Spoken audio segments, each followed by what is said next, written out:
سیدہ طاہرہ رازیہ مرضیہ، سیدہ طاہرہ رازیہ مرضیہ، ہے حسین کی ماں زہرا، ہے حسین کی ماں زہرا۔ اعوذ باللہ من الشیطان الرجیم، بسم اللہ الرحمن الرحیم۔ ساری تعریفیں اس خدائے برتر کے لیے جو ساری کائنات کا خالق اور مالک ہے، اور درود و سلام محمد و آل محمد پہ، بالخصوص شہزادی کونین جناب سیدہ فاطمہ زہرا پہ۔ اور ہمارے درمیان گفتگو کرنے کے لیے مہمان موجود ہیں، ان میں حجت الاسلام والمسلمین مولانا جہباز حسن حافظ صاحب اور سلام گزار علی رضا کاظمی صاحب ہیں۔ اور چلتے ہیں قبلہ کی جانب اور ان سے سوال لے کے کہ قبلہ یہ بتائیے گا کہ رسول اور امام تو خلق خدا پہ حجت ہے، جناب زہرا ائمہ پہ کیسے حجت کہنا ہے؟ ائمہ معصوم کیسے؟ بسم اللہ الرحمن الرحیم، الحمد للہ والصلاۃ والسلام علی اہلہا، اما بعد۔ حسن بھائی، جناب سیدہ کے حوالے سے جو مناقب کی احادیث نقل ہوئی ہیں، ظاہر ہے کہ وہ دو طرح کی ہیں، کچھ وہ ہیں جو اہل تسنن کے پاس موجود ہیں، کچھ وہ ہیں جو اہل تشیع کے پاس موجود ہیں۔ ہمارے ہاں جو روایات ہیں ان میں سے اکثر روایات وہ ہیں کہ جو ظاہر مصادر اہل سنت میں نہیں ملتی، تو ظاہر ہے کہ جب ان کے پاس وہ روایات موجود نہیں ہیں تو وہ ان کو مانتے نہیں ہیں، اور ان کے نہ ماننے سے ہمیں کوئی فرق نہیں پڑتا، کیونکہ ہم اپنے عقائد کے ذمہ دار ہیں، ہم اپنے مذہب کے ذمہ دار ہیں۔ ہمارے نزدیک یہ روایت بالکل صحیح ترین روایت ہے، علماء اس کو کتابوں میں نقل کرتے چلے آئیں، اور یہ بنیادی طور پر ہمارے 11ویں امام کا فرمان ہے۔ حضرت امام عسکری علیہ السلام فرماتے ہیں، نحنو حجج اللہ علیکم، ہم تم پر اللہ کی حجت ہیں، وجدتنا فاطمہ حجت علینا، اور ہماری دادی فاطمہ ہم پر اللہ کی حجت ہے۔ علماء نے اس پہ پوری ابحاث کی ہیں، میں مختصر عرض کروں، آپ 11ویں امام کی ذرا رعایت لفظی ملاحظہ فرمائیں کہ 11ویں امام نے کتنی باریک سی رعایت کر کے کتنا بڑا مسئلہ بچایا ہے۔ آپ نے فرمایا کہ ہماری دادی، ہم تم پر اللہ کی حجت ہے، ہماری دادی زہرا ہم پر اللہ کی حجت ہے۔ اگر امام عسکری دادی زہرا نہ کہتے تو مولا علی بھی اس میں شامل ہو جاتے، کیونکہ جناب سیدہ مولا علی کی زوجہ ہیں، سبحان اللہ، اور باقیوں کی وہ ان کی جدہ ہیں، دادی کے حیثیت سے امام حسن حسین سے لے کر ان کی والدہ اور نیچے تک کی پھر ان کی جدہ ہیں، ان کی دادی ہیں۔ امام عسکری نے جدہ کہہ کر امیر المومنین کو اس ہم میں سے نکال دیا ہے، یعنی 11 اماموں پر زہرا تو حجت ہیں، امیر المومنین بنیں گے، کیونکہ آپ تو رسول اللہ کے بعد امام معصوم ہیں، خلیفہ بلا فصل ہیں، خلیفہ برحق ہیں۔ اب علماء نے اپنی بحث کری کتابوں میں، اسرار فاطمیہ شیخ فاضل مسعودی کی کتاب ہے، قم کے بڑے عالم ہیں ہمارے، انہوں نے پورا باب باندھا اس کے اوپر کہ کیف تکون الزہرا حجتاً علی الائمہ، زہرا ائمہ پر حجت کیسے بن گئی؟ امام تو خود مخلوق پر حجت ہے۔ جناب سیدہ نہ ظاہری طور پر نبی ہے، نہ ظاہری طور پر امام ہے، ایک وہ شخصیت جو غیر نبی اور غیر امام ہے، وہ اماموں پر حجت کیسے بن گیا؟ یہ انہوں نے سوال سمجھایا ہے۔ پھر جا کر انہوں نے آگے بیان کیا، وہ کہتے ہیں جناب سیدہ کا ظاہری طور پر منصب امامت سے خالی ہونا یہ اس بات کی دلیل نہیں ہے کہ آپ امامت کے مراتب سے بھی خالی ہیں، امامت کی ساری شان اور مرتبہ، قیادت کے تمام گن آپ میں موجود ہیں، لیکن چونکہ آپ بحیثیت خاتون کے ہیں لہٰذا قیادت کا مرحلہ آپ کو یوں پیچھے رکھا کہ اگر کبھی میدان میں بھی گئیں تو آگے نبوت گئی، پیچھے امامت گئی، یہ وہ بی بی ہے۔ چنانچہ علماء نے یہاں پہ لکھا کہ جناب سیدہ جو ائمہ پر حجت ہیں وہ کیسے ہیں؟ جناب سیدہ کے پاس ایک کتاب تھی، اس کا نام تھا مصحف فاطمہ، اور اس میں قیامت تک کے حالات تھے۔ ہمارے تمام سننے والے احمق ہوں یا عقل مند ہوں، کان کھول کے سن لیں، جو لوگ ہماری باتوں سے اپنے مطلب کی باتیں نکالتے ہیں وہ یہ بات کان کھول کے سن لیں، مصحف فاطمہ قرآن نہیں ہے۔ اگر میرے جملہ 100 بار چلا سکیں آپ کاٹ کے تو 100 بار چلا دیجیے گا، مصحف فاطمہ قرآن نہیں ہے، قرآن نہیں ہے، قرآن نہیں ہے۔ اس کے علاوہ اگر کوئی کہے مصحف فاطمہ قرآن ہے تو اس سے پھر اللہ پوچھے گا۔ مصحف فاطمہ ایک ایسی کتاب ہے جس میں قرآن کے علاوہ قیامت تک کے تمام حالات اللہ نے جبریل کی زبانی زہرا کو لکھوائے علی کے ہاتھوں۔ مصحف فاطمہ وہ کتاب ہے جو زہرا سے منسوب ہے، جبریل کا املا ہے، علی کی تحریر ہے، اسے کہا جاتا ہے مصحف فاطمہ۔ اب سوال پیدا ہوتا ہے مصحف فاطمہ میں کیا ہے؟ ہمارے یہاں کافی میں روایت موجود ہے، مصحف فاطمہ میں حلال و حرام کا تذکرہ ہے، مصحف فاطمہ میں دیت کا تذکرہ ہے، مصحف فاطمہ میں اور دیگر وہ مسائل جو انسان کو قیامت تک جن کی ضرورت پڑ سکتی ہے اس کا تذکرہ ہے۔ اب دیکھیے زہرا اماموں پر حجت کیسی ہے۔ جناب سیدہ کی یہ کتاب جس میں قیامت تک کے مسائل کا حل ہے، جو قرآن سے الگ ہے، پھر کہہ رہا ہوں قرآن الگ ہے، یہ کتاب تبرکاً ہر امام کو امام علی کے بعد پہنچتی رہی، امام حسن، امام حسین۔ ائمہ بتاتے ہیں ہم جب بھی لوگوں کو مسائل شریعہ بتاتے ہیں یا اللہ کی کتاب سے بتاتے ہیں یا نبی کی سنت سے بتاتے ہیں یا ہم اپنی دادی زہرا کی کتاب سے بتاتے ہیں. یہاں ایک بات یاد رکھیے گا، کتاب سے دیکھنے کا مقصد یہ نہیں کہ نعوذ باللہ امام اس مسئلے سے جاہل رہا ہو، امام کو پتہ نہیں. یہ ہمارا اصول ہے کہ جو جاہل ہو وہ امام نہیں ہو سکتا. یہ منزلت جناب سیدہ ہے کہ ہم جو بتاتے ہیں دادی کی کتاب سے دیکھ کر بتاتے ہیں، کیونکہ وہ ہم پر بھی اللہ کی حجت ہے. ایک وجہ تو یہ بیان کی. دوسری وجہ یہ جناب سیدہ کے پاس ایک لوح موجود تھی. لوح کسی بھی تختی کو کہتے ہیں، سلیٹ وغیرہ جو ہوتے تھے. اس پہ جابر بن عبداللہ انصاری کہتے ہیں میں ایک مرتبہ حاضر ہوا، میں نے دیکھا حضرت کی گود میں، شہزادی کی گود میں ایک لوح رکھی ہوئی ہے جس میں سے نور ابل رہا ہے گویا کہ. میں نے دیکھا اس میں 12 نام لکھے ہوئے تھے. میں نے پوچھا وما فیہا، بی بی اس میں کیا ہے؟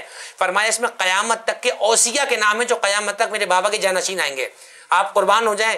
فرماتے میں نے دیکھا پہلا نام نامی علی لکھا ہوا تھا، پھر حسن تھا، پھر حسین تھا. ہم اسی ترتیب کے قائل ہیں امامت میں جو زہرا کے پاس ترتیب موجود تھی، کسی اور ترتیب کے ہم قائل نہیں ہیں. چنانچہ وہ لوح بھی ہر امام کو تبرکن پہنچی. یہ جو آپ سنتے ہیں نا کہ فلاں امام نے شہادت سے پہلے اپنے بیٹے کو اسرار امامت سپرد کیے، وہ کیا ہے؟ وہ یہی چیزیں. تبرکات امامت میں کیا ہے؟ یہی چیزیں کہ وہ راز سپرد کے جو امام کے پاس بحیثیت امام کے ہوتے ہیں. خلاصہ کلام یہ ہوا جناب سیدہ سوائے امیر المومنین کے اور اپنے بابا کے، کیونکہ رسول اللہ کائنات کے رسول ہیں، آپ کے بھی رسول ہیں، اور امیر المومنین آپ کے بھی امام ہیں. 11 اماموں پہ جناب زہرا اللہ کی حجت ہے.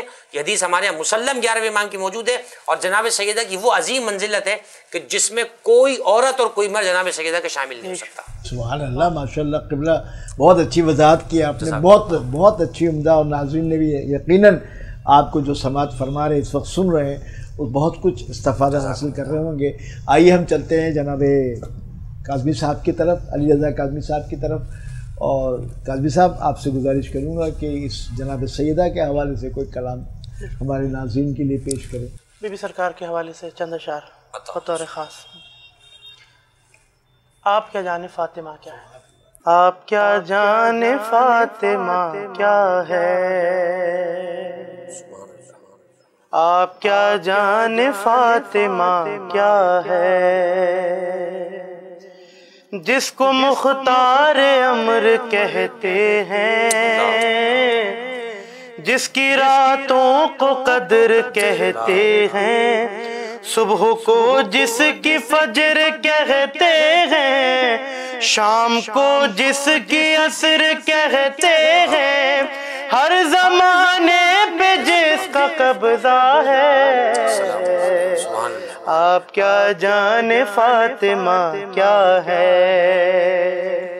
آپ کیا جانے فاطمہ کیا ہے. اور شدیقہ قبلہ کہ جس کے در سے ہو حل عطا کو عطا،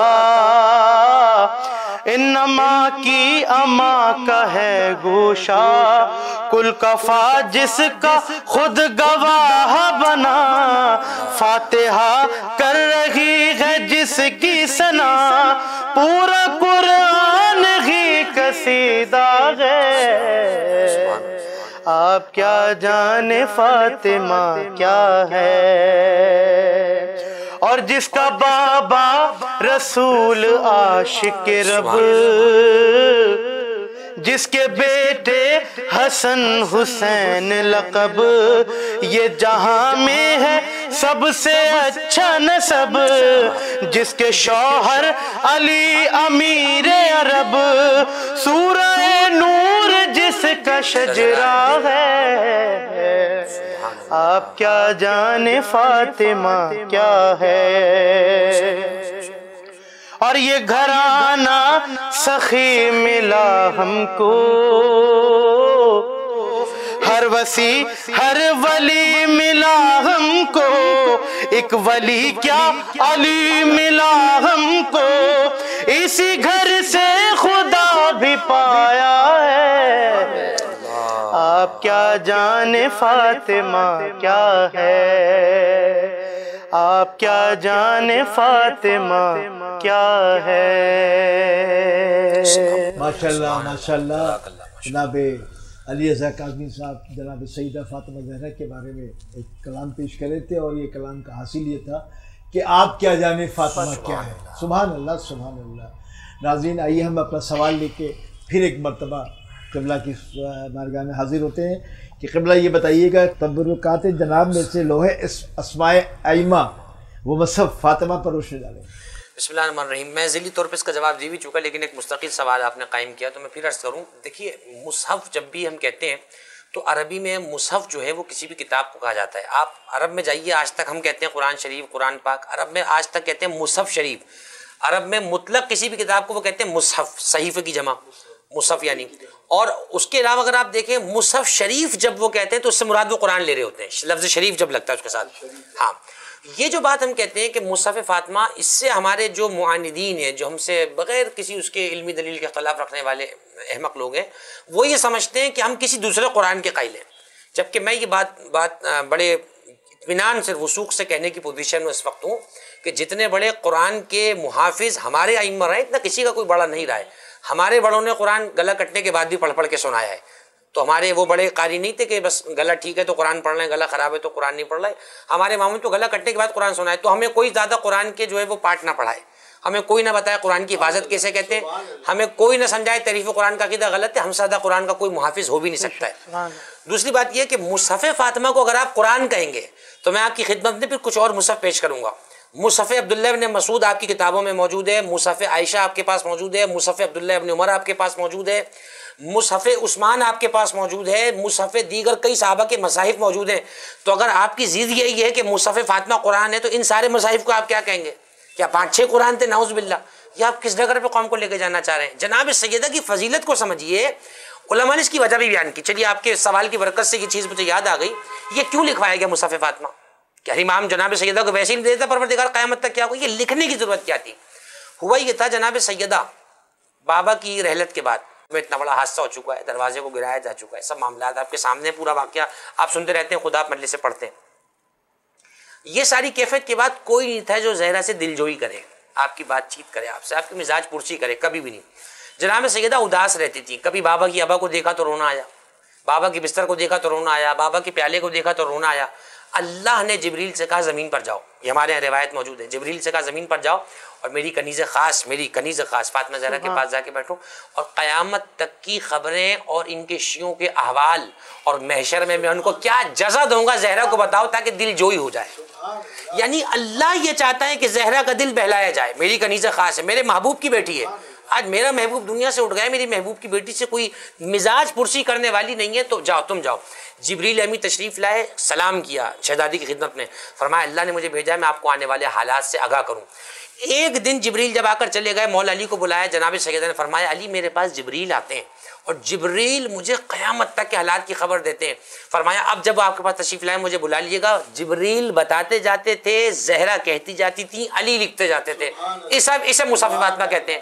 آپ سے کس نے کہہ دیا مصحف فاطمہ قرآن ہے؟ تو جتنا ہماری کتابوں میں اتنا ہمارے سر ماری آپ. جو ہماری کتابوں میں نہیں ہے وہ ہمارے سر نہ دیا جائے. مصحف فاطمہ قرآن نہیں ہے، قرآن کے علاوہ کتاب ہے. اس طرح کی کئی کتابیں صحابہ نے اپنی اپنی لکھی تھیں. امام ابن سیرین کے بارے میں آپ کیا لکھیں گے؟ انہوں نے الاتقان فی علوم القرآن میں لکھا، سیوطی کی کتاب ہے. امام ابن سیرین کہتے ہیں جو کتاب علی نے جمع کی تھی رسول اللہ کے بعد، فرماتے ہیں لو وجدو، اگر وہ مجھے مل جاتی، لوجدو فیہ علما کثیرا، تو میں اس میں بہت بڑا علم پا لیتا. میں امام ابن سیرین سے پوچھتا ہوں کیا قرآن کے علاوہ بھی کسی کتاب میں علم ہے؟ تو جو فتویٰ آپ ہم پہ لگا رہے ہیں کیا وہ امام ابن سیرین پہ لگائیں گے؟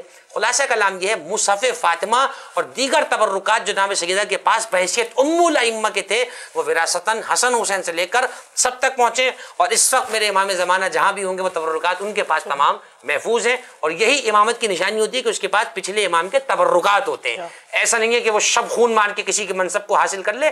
امام وہ ہوتا ہے جس کے پاس دلائل ہوں، نصوص ہوں، معجزات ہوں اور پچھلے امام کی نس اس امام پر موجود ہو، اسے ہمارے یہاں امام کہا جاتا ہے. ماشاءاللہ جزاک اللہ. قبلہ ہمارے پروگرام کا وقت ختم ہو رہا ہے لیکن جانے سے پہلے چاہتا ہوں ایک سوال اور آپ سے اپنے ناظرین کے لیے کرتا جاؤں.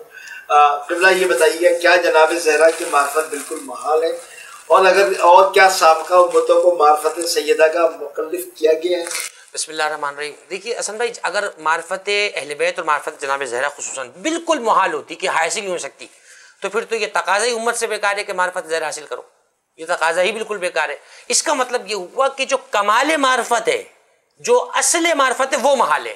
اس کا مطلب یہ ہوا کہ اگر آپ اپنے ظرف کے مطابق جتنا اپنے نفس کو بی بی کے حوالے کریں گے تو آپ کے قدر کے مطابق وہ آپ کو خیرات اور معرفت عطا کر دیں گی. یہ ایسا ہی ہے کہ جیسے آپ سوئی کے ناکے کو اگر دریا میں ڈالتے تو سارا دریا تو اس میں نہیں آئے گا، البتہ جتنی سوئی کے ناکے میں دھاگے کی جگہ ہے اتنا پانی ضرور آ جائے گا. تو اگر کسی انسان کے بھیجے میں، کسی کے دماغ میں، عقل میں سوئی کے ناکے کے برابر بھی فاطمہ زہرا کی معرفت آ جائے، اس کی نجات کے لیے کافی، اور کیا چاہیے؟ ورنہ معرفت فاطمہ تو وہ سمندر ہے کہ جس میں جتنا ڈوبیں گے اتنا آپ کو گوہر ملیں گے، اتنا آپ کو جواہرات ملتے چلے جائیں گے۔ اور گزشتہ امتوں کے حوالے سے آپ نے بڑا اچھا سوال کیا۔ ہمارے روایت موجود ہے، حضور نے فرمایا اما ابنتی فاطمہ ہی صدیقۃ الکبریٰ وعلی معرفتها دارت القرون الاولیٰ، میری بیٹی فاطمہ صدیقہ کبریٰ ہے اور پچھلی تمام امتیں اس کی معرفت کے گرد چکر لگا رہی ہیں۔ 1.25 لاکھ نبیوں نے اپنی امتوں کو علی کا بھی تعارف کرایا ہے، زہرا کا بھی تعارف کرایا ہے، اور یہ روایتیں ہمارے پاس موجود ہیں۔ اس پہ کبھی پورا پروگرام رکھیں گے تو آپ کو ہم بتائیں گے کہ 1.25 لاکھ نبی کس طرح اہل بیت کی تعلیم دیتے ہیں۔ آج تو مولوی کو دم نکلتا ہے اگر اس سے کہہ دو کہ کبھی خطبے میں اہل بیت کا تذکرہ کر دو، 1.25 لاکھ نبی اہل بیت کا تذکرہ کرتے رہے، بہرحال کتابوں میں موجود ہے۔ گزشتہ امتوں کو بھی تکلیف اور ذمہ داری دی گئی تھی کہ وہ معرفت زہرا کو حاصل کریں تاکہ ان کے آنے والے حالات بھی بہتر ہو سکیں۔ جزاک اللہ، ماشاء اللہ، سبحان اللہ، قبلہ بہت عمدہ۔ ناظرین، ہمارے اس پروگرام کا وقت ختم ہوا اور اجازت دیجیے اگلے پروگرام میں جب ہم آئیں گے تو جناب سیدہ فاطمہ زہرا کی شہادت کے حوالے سے، کیوں یقیناً وہ شہادت کا دن ہوگا، تو آج کے اس پروگرام سے ہمیں اجازت دیجیے۔ اپنے میزبان کو، حسن عابدی کو، خدا حافظ۔ سیدہ طاہرہ رازیہ مرضیہ، سیدہ طاہرہ رازیہ مرضیہ، ہے حسین کی ماں زہرا، ہے حسین کی ماں زہرا۔